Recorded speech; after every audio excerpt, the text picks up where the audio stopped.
E aí, minha gente, tudo certo? Pois é, Grenal, jogo de ida do Campeonato Gaúcho, jogo da final, eletrizante, corações gremistas e colorados, a flor da pele aí.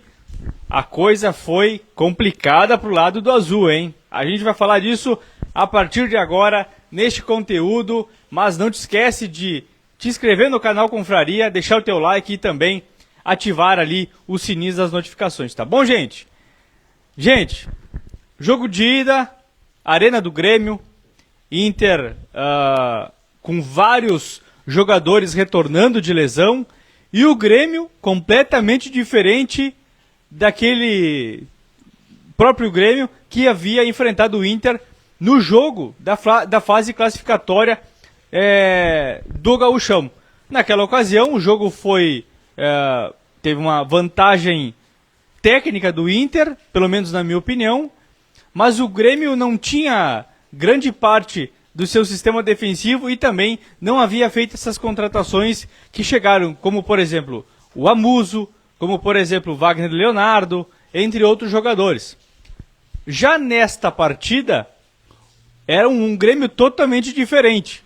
Um Grêmio com várias contratações à disposição do técnico Quinteiros, no caso hoje do De Sábado, que é auxiliar técnico do técnico gremista, e o Inter perdeu jogadores ao longo, na fase final do Campeonato Gaúcho, como por exemplo o Alan Patrick, o Borré, o Wesley, o garoto Luiz Otávio da base, que era uma opção que vinha entrando no time do Roger, como por exemplo entrou hoje no segundo tempo, e o Inter foi para a Arena e ele precisava não perder para conseguir uma leve vantagem para o jogo de volta.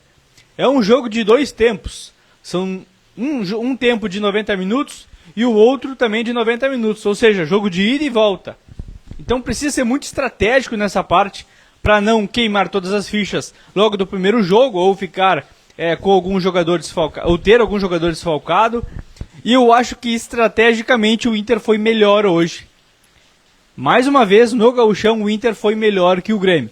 O Grêmio com as peças que eu acabei citando há pouco, com mais time. E é verdade que por ter mais jogadores novos que chegaram recentemente, o time ainda não está azeitado. Não está entrosado, assim como o time do Inter. Até os 20 minutos do primeiro tempo, o Grêmio teve uma vantagem tanto na posse de bola quanto nas ações do jogo. O Grêmio foi muito agressivo nos primeiros 20 minutos do primeiro tempo. Só que eu não sabia se os laterais do Grêmio acompanhavam. Na verdade, eu estava vendo o jogo, mas assim, os laterais do Grêmio não sabiam se acompanhavam os pontas do Inter, ou se guardavam posição, ou faziam infiltração pelo meio. Ficou um pouco dúbia essa questão dos laterais do Grêmio, principalmente no primeiro tempo. Já do lado do Inter, o Inter suportou bem esses primeiros 20 minutos, teve 2, 3 oportunidades, poderia já ter feito 1-0 nessas oportunidades, ainda quando o Grêmio era melhor no jogo, e não aproveitou. O fato é que Alan Patrick até este momento não havia aparecido no jogo. Discreto, não tendo tantas participações e principalmente Ener Valencia. Não estava fazendo um bom jogo até os 20 minutos. Aí, em menos de 4 minutos, o Inter faz o 1-0 numa arrancada e logo na sequência, quando ainda o torcedor colorado estava comemorando o gol, o Inter vai lá e faz o 2-0 pelo lado oposto. Bom, a Aguirre hoje, eu concordo com alguns comentaristas, fez a sua melhor partida com a camiseta do Inter. Inclusive, em conteúdos anteriores, eu tinha dito que até aquele presente momento, com as atuações que o Aguirre vinha fazendo, o lateral direito do Internacional, não poderia vestir a camisa do Inter.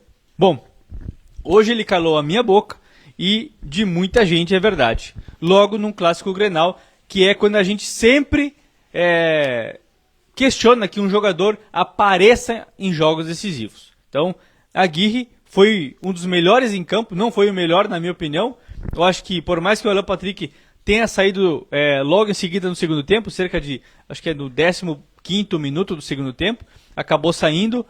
Para mim, o Alan Patrick foi peça-chave desse esquema do Roger Machado. Um time maduro do lado do Inter contra um time ainda em formação do lado do Grêmio. Eu acho que o time do Grêmio, ainda dessa temporada, tem muito a colher. Vai colher bons frutos. Acho que a mensagem de tranquilidade para o torcedor gremista seria exatamente nesse tema. Eu acho que o Grêmio vai melhorar o seu futebol durante o ano. Agora basta saber se a continuidade do Quinteiros ela vai haver. Se a continuidade de algumas peças do elenco ainda vai haver. E aí vem a minha crítica principal para o técnico do Grêmio, que eu sei que não estava à disposição por estar suspenso, mas treinou o time durante a semana, passou orientações para o seu auxiliar durante a semana, e vem um erro gravíssimo do time do Grêmio. Eu sempre falei que o time tricolor tinha 2 camisas 10. 2 excepcionais jogadores. O Cristaldo e o Monsalve. Logo no Grenal, a opção foi preterir ao Cristaldo e colocar o Monsalve em campo. Até aí tudo bem. Em determinado momento do jogo, no segundo tempo, quando o Grêmio precisava fazer o resultado, ou pelo menos diminuir a vantagem do Inter, o De Sábato tira o seu articulador, tira o Monsalve. Ah, pois é, Marco, mas não vinha fazendo uma boa partida, não foi tão eficaz como nos outros jogos. Pois é, mas aí é uma questão de convicção, de acreditar que o jogador pode te ajudar, tecnicamente e taticamente. Ele deu 2, 3 inversões de bola, infiltrações, quebrando linha, que pegou os jogadores do Grêmio sozinho. Quem fez isso foi o Monsalve. E o técnico do Grêmio conseguiu tirar o Monsalve. Eu fiz algumas anotações aqui. Ele tirou o Camilo, que é o volante que deveria marcar mais o Alan Patrick, e tirou o Monsalve e empilhou o atacante na frente. Depois colocando Amuso, né? Depois colocando o próprio Arezzo, que não dá para entender por que esse jogador não tem uma chance. O Bright White poderia ter retirado o Bright White desde os 20 minutos do segundo tempo e ter dado uma oportunidade para o Arezzo. Inclusive o Arezzo, em um lance que o Grêmio teve no ataque de ataque, ele fez um gol. Estava bem impedido, é verdade, mas foi ele que fez o gol. Ele estava ali. E o Bright White pouco chutou a gol, poucas participações teve na noite de hoje. Então, alguns asteriscos que a gente precisa ressaltar referente ao time do Grêmio. É um time em formação, é um bom time, o time do Grêmio. Tem o Christian Oliveira, que é um jogador de seleção uruguaia. Tem o Bright White, que é um baita atacante dinamarquês, que é goleador, ele sabe fazer gol. O Cristaldo, que é um camisa 10. O Monsalve, que é um excepcional jogador também. Agora, por que esses jogadores em jogos decisivos eles não aparecem? E isso acaba interferindo no resultado. Do lado do Inter, teve a volta de alguns jogadores. No caso, Alan Patrick, Wesley Borré, que fez total diferença na noite de hoje. E prevaleceu a experiência do time colorado. Já no segundo tempo, teve uma questão que me chamou a atenção. O Grêmio começou a ter uma pressão um pouco mais alta, porque o Inter já não tinha mais o Alan Patrick, já não tinha o Bruno Henrique, que deixou tudo dentro de campo. E aí o Inter tinha como seu articulador, ou o seu melhor jogador, com o melhor passe no meio campo, era o Fernando, que era um primeiro volante. E aí o Inter mesmo assim conseguiu se manter, ou pelo menos o Inter soube sofrer mais na segunda etapa, principalmente depois dos 25, 30 minutos do segundo tempo. O Inter ficou praticamente sem articulador. Só que o time do Grêmio ficar sem articulador, precisando de uma vitória, não é empilhando atacante, e colocando Edenilson, e colocando o Dodi. O Dodi, que vai diminuir a diferença contra o Inter. Precisamos analisar esses detalhes. Por que Arezzo não entra no time do Grêmio? Por que não tem oportunidade? Por que o Dodi entrou no segundo tempo para tentar salvar alguma coisa? O Dodi entrou para marcar quem? O Alan Patrick já não estava mais no jogo? Não tira o seu jogador de articulação. E se retirou o Monsalve, coloca o Cristaldo. Ah, mas o Cristaldo não marca. Bom, então tem que ter pelo menos um volante, o Vila Sante. Ou que retirasse o Vila Sante, que é o melhor do meio campo do Grêmio. Para mim é o melhor, mas tirar o Monsalve. E depois, pior ainda, ele tirou o Vila Sante. Como é que o Grêmio ia articular?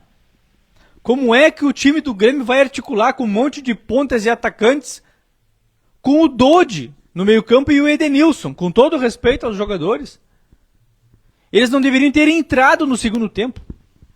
O Edenilson deveria ter entrado no segundo tempo com um articulador junto, seja ele o Monsalve ou o Cristaldo. E o Edenilson teve algumas alternativas e até teve um lance de uma bola do lado direito de ataque do time do Grêmio, a bola veio para a linha, bem para o círculo ali da meia-lua da grande área do time do Inter, e Edenilson chapou a bola fraco que poderia ter feito 2-1. Ou melhor, 1-2, né? Ter diminuído a vantagem que o Inter tinha até então. Várias decisões equivocadas do De Sábado em collab, vamos dizer assim, ou seja, juntamente com o Quinteiros. Não se faz isso. Não se faz isso. E, de alguma maneira, o Inter acabou encaminhando o título gaúcho para o segundo jogo. E não tem nada decidido. Até porque, assim como o Inter fez 2-0 na Arena hoje, o Grêmio pode ir no Beira-Rio e fazer 2-0, 3-0, a gente não sabe. Futebol, até que o juiz apite, a gente tem que ficar sempre observando. Ramon Abate Abel, o árbitro da partida de hoje. Espetacular. Na minha avaliação, não teve um erro. O VAR também foi de fora, nenhum erro. Todos os integrantes da arbitragem do jogo de hoje foram de fora. Aí eu não sei se é só por serem arbitragem de fora, não vi nenhum jogador, tanto de Inter quanto de Grêmio, pressionarem com tanta veemência o árbitro de campo. Achei isso até um ponto para a gente analisar. Será que, porque é árbitro daqui, a pressão tem que prevalecer, a pressão de Inter e de Grêmio dentro de campo, não deixar o juiz apitar? Porque no Gauchão, todos os árbitros, em todas as partidas, foram severamente pressionados. Um time tentando coagir de alguma maneira, um dirigente falando uma coisa, o outro dirigente falando outra. E não era só de Inter e de Grêmio, era qualquer jogo. Era um motim em cima do árbitro. Por que no jogo de hoje não ocorreu? Porque poderia tomar um cartão amarelo por reclamação? Poderia tomar um cartão vermelho por uma ofensa? Pois é. Pois é. É uma pena que a gente não teve árbitro gaúcho apitando a final do Gauchão. É uma pena. Mas que bom que Ramon Abate Abel fez uma boa arbitragem na noite de hoje. E eu acredito que para o segundo jogo a federação já sinalizou que terá um árbitro de fora. A gente não tem ainda informação, mas eu tenho convicção disso, não tenho certeza, tenho convicção que a arbitragem será de fora.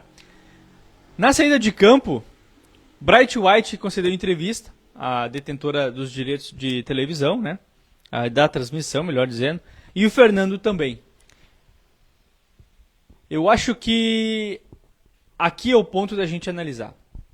Abre aspas para Bright White. Não me preocupo. Estamos preparados para tudo. Para a torcida é muito bom esse discurso.